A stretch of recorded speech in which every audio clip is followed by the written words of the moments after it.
En algún momento todos nos preguntamos ¿qué sentido tiene lo que hacemos? ¿Por qué perseguimos tanto y disfrutamos tan poco? ¿O por qué aquello que prometía llenarnos termina dejando un vacío? Bienvenido a Sabiduría para el Corazón con el pastor Stephen Davey en la voz y adaptación de Daniel Cuquín. Hoy comenzamos nuestro estudio del libro de Eclesiastés, donde Salomón, ya en sus últimos años, reflexiona con honestidad sobre una vida que lo tuvo todo, pero que perdió su rumbo cuando dejó a Dios fuera de la ecuación. Sus conclusiones inspiradas nos enseñan verdades muy importantes que debemos escuchar hoy. Acompáñanos en esta enseñanza titulada Volviendo a ser sabio. Hace varios años almorcé con un hombre de nuestra iglesia que había sido piloto de un jet Phantom F-4 en la guerra de Vietnam. Voló en más de 150 misiones de combate. Él me dijo que uno de los desafíos más serios de toda su carrera fue volar en misiones nocturnas, cuando el cielo estaba tan oscuro que no se podía ver nada. Y es que es muy fácil desorientarse, incluso al punto de no saber si estaba volando de cabeza. Me dijo que se sentía igual a ir volando derecho. Debido a esta desorientación, en una ocasión él casi pierde la vida. Una noche estaba tan concentrado en su misión que dejó de chequear su panel de instrumentos durante algunos segundos, y cuando lo hizo descubrió que, aunque creía que estaba volando recto y nivelado, en realidad estaba yendo prácticamente derecho, pero derecho hacia abajo. Corrigió su error logrando nivelar el avión justo a tiempo. De hecho, estuvo solo a 100 metros de estrellar su jet contra el planeta Tierra. Él me dijo que la única manera de evitar el peligro de la desorientación al volar en la oscuridad es monitorear constantemente el panel de instrumentos. De otra manera, uno puede pensar que está volando recto y nivelado, mientras que, en realidad, va rumbo a estrellarse. Y, querido oyente, esto no solo es cierto al volar un avión de combate, sino que también al viajar a través de la vida. Es mejor que sigamos el inspirado panel de instrumentos de la verdad, y especialmente cuando todo está oscuro a su alrededor. Y si alguna vez hubo un hombre que supo la bendición de volar dependiendo del panel de instrumentos divino, pero que prefirió en gran parte depender de sí mismo, sería el rey llamado Salomón. Si usted lleva bastante tiempo en la fe, podrá recordar que la vida de Salomón es un asombroso vuelo que alcanza alturas increíbles y experimenta logros estratosféricos, pero que también casi termina en una colisión fatal.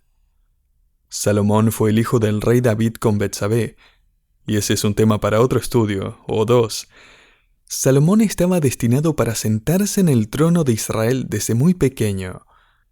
Mientras Salomón crecía, su padre David conquistaba los territorios alrededor de Israel, consolidando el reino y convirtiéndolo en un lugar seguro para su hijo.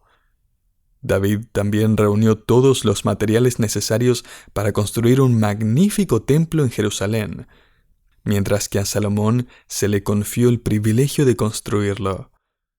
Ese templo reemplazaría el tabernáculo y sería el centro de culto de Israel al único Dios vivo y verdadero. Cerca del final de la vida de David, Salomón fue coronado rey de Israel. Y la verdad es que no podía haberse dado un despegue más perfecto para el viaje de su vida. Es entonces cuando Primero de Reyes capítulo 3 registra un suceso que nunca había ocurrido ni ha ocurrido desde entonces en la historia de la humanidad. Dios se le aparece a Salomón en un sueño y efectivamente le dice: «Pide un deseo y te lo concederé». Ahora, este no es el cuento de Aladino o de un genio en una lámpara. Esto es real. Dios estaba efectivamente firmándole a Salomón un cheque en blanco. Y para sorpresa de todos, estoy seguro, Salomón no escribió palabras como riqueza, poder fama o salud física en ese cheque en blanco. En lugar de todo esto, él escribió la palabra sabiduría. Y Dios responde de esta manera. Leamos sus palabras en el primer libro de Reyes, capítulo 3. Comenzando en el versículo 10 leemos: Y agradó delante del Señor que Salomón pidiese esto. Y le dijo Dios: Porque has demandado esto, y no pediste para ti muchos días, ni pediste para ti riquezas, ni pediste la vida de tus enemigos, sino que demandaste para ti inteligencia para oír juicio. He aquí, lo he hecho conforme a tus palabras. He aquí que te he dado corazón sabio y entendido, tanto que no ha habido antes de ti otro como tú, ni después de ti se levantará otro como tú. En otras palabras, Dios le dice: voy a concederte tu deseo de sabiduría y discernimiento, porque no pediste ser rico, o vivir una larga vida, o ser invencible. Y si eso no era lo suficientemente emocionante, Dios no ha terminado aún. Él sigue diciéndole a Salomón en el versículo 13: Y aún también te he dado las cosas que no pediste, riquezas y gloria, de tal manera que entre los reyes ninguno haya como tú en todos tus días. Primero de Reyes 3:13. Salomón va a recibir todo lo que quería y mucho más. Le espera el viaje de su vida. Al principio de su reinado, Salomón escribió el Cantar de los Cantares, una apasionada historia de amor. Pero ¿sabe qué? Al mismo tiempo que escribía ese texto, él empezó a desvirtuar personalmente el amor y el matrimonio, casándose con las hijas de los reyes vecinos. Se nos dice que Salomón terminó casándose con 700 princesas en total, nada más para usarlas como peones en sus alianzas militares. Primero de Reyes 11:1. La más destacada de las princesas fue la hija del faraón. Cuando Salomón se casó con ella, esto fue un insulto al poder y la providencia de Dios, que había liberado al pueblo de Israel de Egipto siglos antes. Durante la mitad de su reinado, él escribió y recopiló dichos sabios en lo que hoy conocemos como el Libro de Proverbios. El problema es que mientras escribía y recopilaba estos sabios proverbios, él estaba desafiando la sabiduría de Dios nuevamente. Queda claro por lo que podemos observar en las Escrituras que Salomón había dejado de tener su vida centrada en Dios. Comenzó a centrarla en sí mismo. Por ejemplo, se tomó 7 años en construir el enorme templo cubierto de oro para Dios, pero se tardó 13 años en construir su propia casa. No podemos siquiera imaginar el esplendor de ese palacio. Salomón también acumuló caballos y carros de guerra, símbolos de poder militar, algo que el mismo Señor les prohibió específicamente a los reyes de Israel, para que confiaran solo en Él. Pero él no solo reunió estos símbolos militares, sino que decidió construir ciudades para almacenarlos. Terminó criando y vendiendo caballos a los hititas y sirios, y básicamente les proporcionó las armas de guerra para que más tarde se volvieran en su contra y atacaran a Israel, como lo vemos en 1 de Reyes 10:29 y 21. Y uno se pregunta, ¿cómo pudo el hombre más sabio del mundo volverse tan necio? Mientras tanto, parece que no estaba satisfecho con todo lo que tenía, porque además de sus 700 esposas, comenzó a coleccionar un harén de 300 concubinas. En promedio, Salomón se casó con 17 princesas al año y agregó una concubina a su harén cada 2 meses. Ahora, esto no solo era increíblemente egoísta, destructivo e inmoral, sino que era espiritualmente devastador. Todas esas mujeres desviaron su corazón, tal como Dios lo había advertido, y lo llevaron a construir y adorar a sus dioses. Dios le había advertido en 1 de Reyes 11, porque ciertamente harán inclinar vuestros corazones tras sus dioses.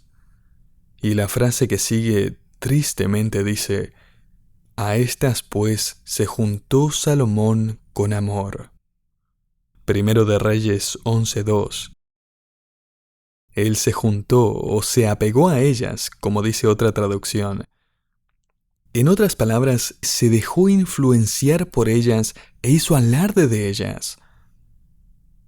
No pasó mucho tiempo para que la palabra de Dios se cumpliera y la colina al este de la ciudad se convirtiera en un lugar donde Salomón construyó altares y santuarios para los falsos dioses de sus esposas. Es obvio que Salomón había quitado sus ojos del panel de instrumentos de la instrucción divina. Estaba cabeza abajo, volando invertido. Había perdido la noción de dónde estaba y hacia dónde se dirigía. Él estaba volando a toda velocidad hacia un choque catastrófico y fatal. Tal vez eso lo describe a usted hoy. Usted me está escuchando, pero su mente está en otro lado. Está calculando el resultado de una decisión que está por tomar y su corazón late cada vez más rápido porque está en una encrucijada en su vida y está sopesando sus opciones. ¿Qué tiene que decir Dios al respecto?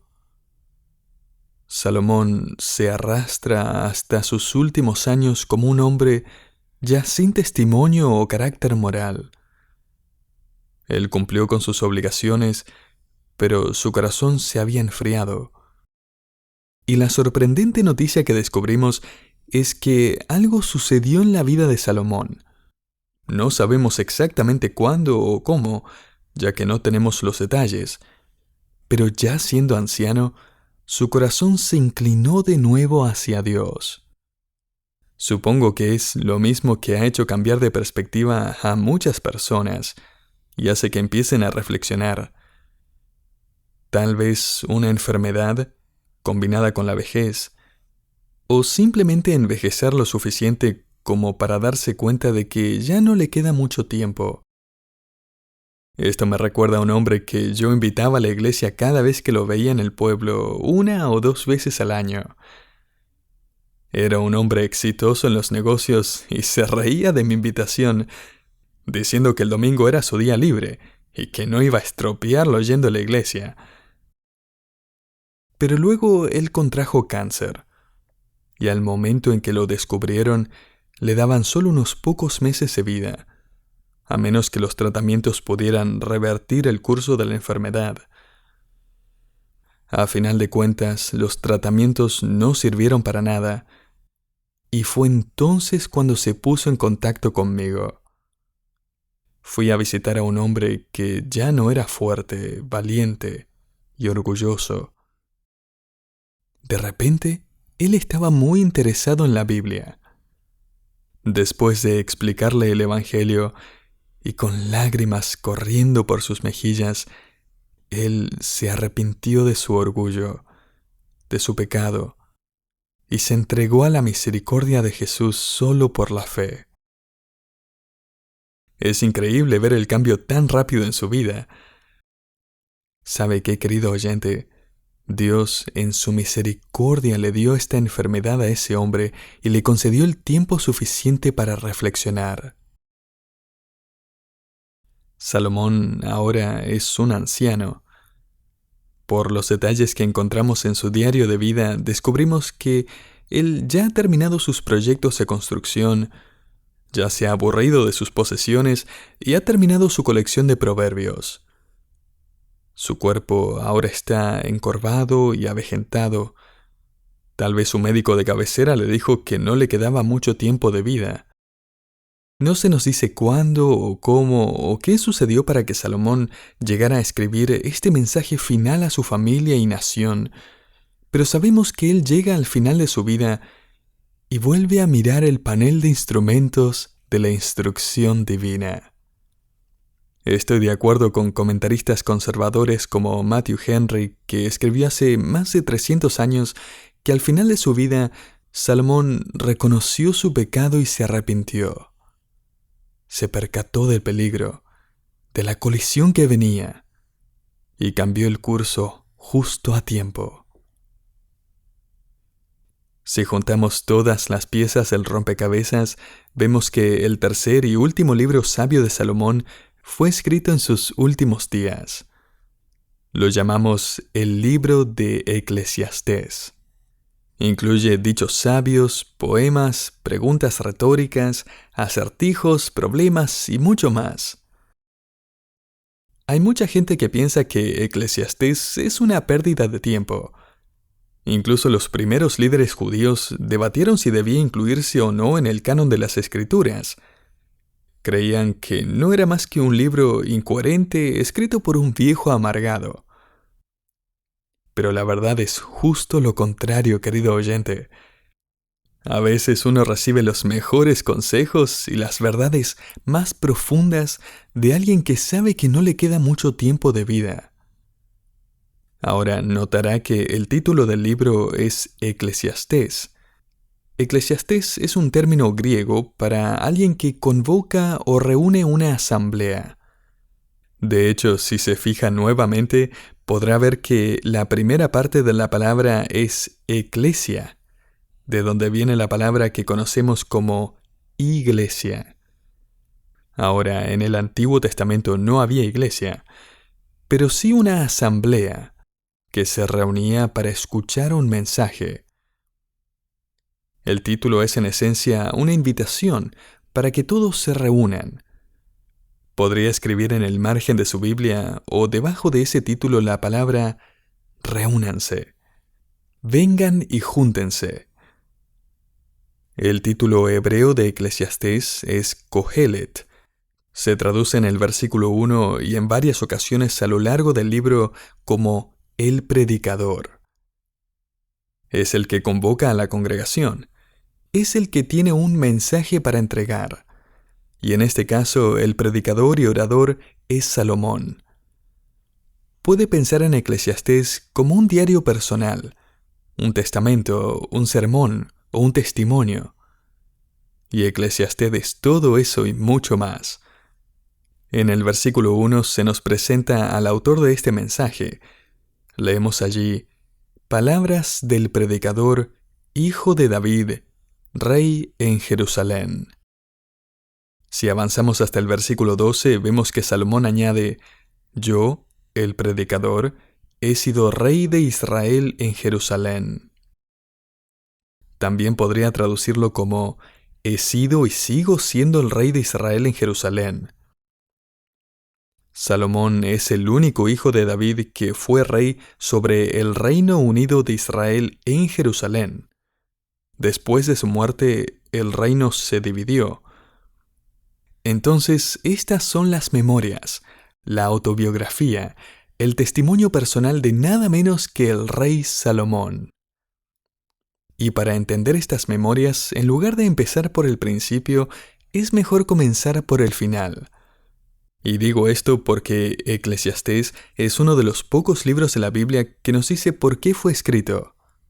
Salomón nos dice cuál es su propósito con este libro en el capítulo final. Él dice en Eclesiastés 12:1, acuérdate también de tu Creador en los días de tu juventud. Acuérdate de tu Creador. Salomón dice efectivamente, no seas como yo. Yo me olvidé de Dios, pero tú recuerda a tu Creador. De hecho, recuerda que fuiste creado. No eres un animal evolucionado. No eres un accidente. Tú fuiste formado por un Dios creador. Y puedes relacionarte con Él, adorarle, caminar con Él y esperar vivir con Él. Salomón concluye diciendo esencialmente, sin Él la vida no tiene sentido debajo del sol. Y escuche esto, el viejo Salomón está diciendo, no te olvides de tu Dios, ¿cuándo? En los días de tu juventud, cuando apenas estás despegando, cuando tienes el mundo por delante, cuando todas las posibilidades están frente a ti, acuérdate de Dios allí. Resulta que usted está volando en una cultura oscurecida por la incredulidad, y que se oscurece más y más con el pasar de cada minuto. No trate de volar guiado por lo que siente o su propia intuición. Puede pensar que está volando bien cuando en realidad está cayendo en picada. Y luego, al final de este capítulo, en la conclusión de su mensaje, Salomón escribe: el fin de todo el discurso oído es este: teme a Dios y guarda sus mandamientos, porque esto es el todo del hombre. Eclesiastés 12:3. Esa es la forma en que podemos encontrar significado y satisfacción en la vida. Así es como la vida cobra importancia. Así es como evitamos estrellarnos y destruir nuestras vidas con el pecado y la rebeldía.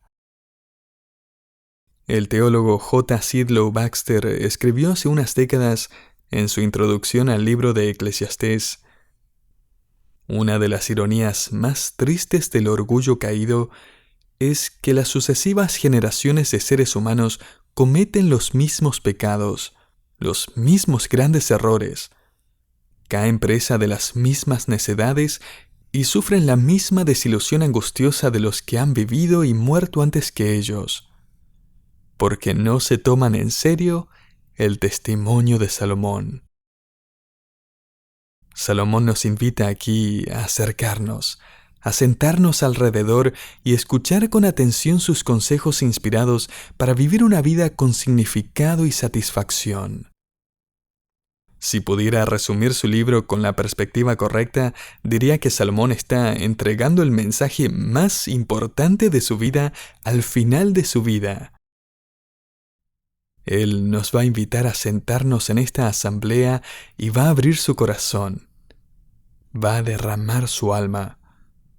Hay personas que no han sido capaces de asimilar su mensaje porque es demasiado honesto y real.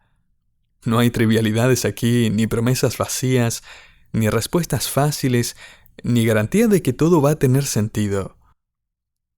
Salomón nos va a decir: escucha, quiero que recuerdes que incluso cuando la vida es confusa y parece vana, sin sentido y repetitiva, recuerda que hay un Dios creador. Incluso cuando sus planes para tu vida a veces sean misteriosos o hasta parezcan injustos, Dios tiene un plan en mente. Incluso cuando todo en el mundo está completamente oscuro y no ofrece ningún indicio de visibilidad o ayuda, puedes confiar en Dios. Salomón va a dejar claro que la pregunta principal en la vida de cada persona no es necesariamente ¿qué está haciendo?, sino ¿a quién pertenece usted? Un profesor de un seminario evangélico escribió de una reveladora conversación que tuvo con un estudiante extranjero proveniente de África. El estudiante no llevaba mucho tiempo en Estados Unidos y fue a hablar con el profesor después de clases porque estaba algo confundido. Él le preguntó por qué en Estados Unidos, cuando dos desconocidos comienzan a hablar, ya sean cristianos o no cristianos por igual, muy prontamente se preguntan: ¿a qué se dedica usted? El profesor le dijo: esa es la típica pregunta que hacemos para empezar a conocernos, comenzar una conversación. ¿Qué se preguntan típicamente ustedes? A lo que el estudiante respondió: nosotros preguntamos, ¿es usted cristiano? Cuando Salomón nos invita a reunirnos, descubrimos a un anciano que una vez fue sabio, pero se volvió necio, y ahora en su vejez él vuelve a ser sabio otra vez. Y lo sabemos porque una vez más, el aspecto más importante de la vida de Salomón no es lo que hizo, sino a quién pertenece. Entonces, al comenzar nuestro estudio a través de este sermón de Salomón, aprendemos que el mensaje principal de Eclesiastés es, en pocas palabras, que no importa qué tan alto vuele en la vida, no importa qué tan profundo lo lleven los valles en su vida, no pierda de vista el panel de instrumentos de la verdad divina que satisface el alma. Este es el mensaje del predicador, del Hijo de David, el Rey en Jerusalén.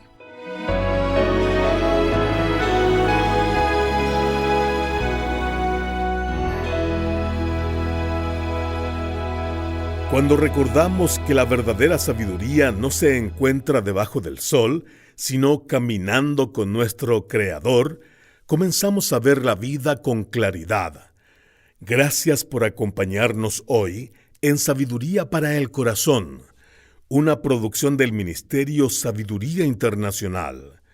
Esta enseñanza titulada Volviendo a ser sabio marca el inicio de nuestro estudio a través del libro de Eclesiastés. Si deseas seguir creciendo en sabiduría bíblica, te invitamos a visitar sabiduriainternacional.org, donde encontrarás artículos, devocionales, estudios y otros materiales preparados para fortalecer tu caminar en Cristo. Soy Hugo Zúñiga y te esperamos en el próximo programa, donde continuaremos creciendo en sabiduría para el corazón. Bendiciones.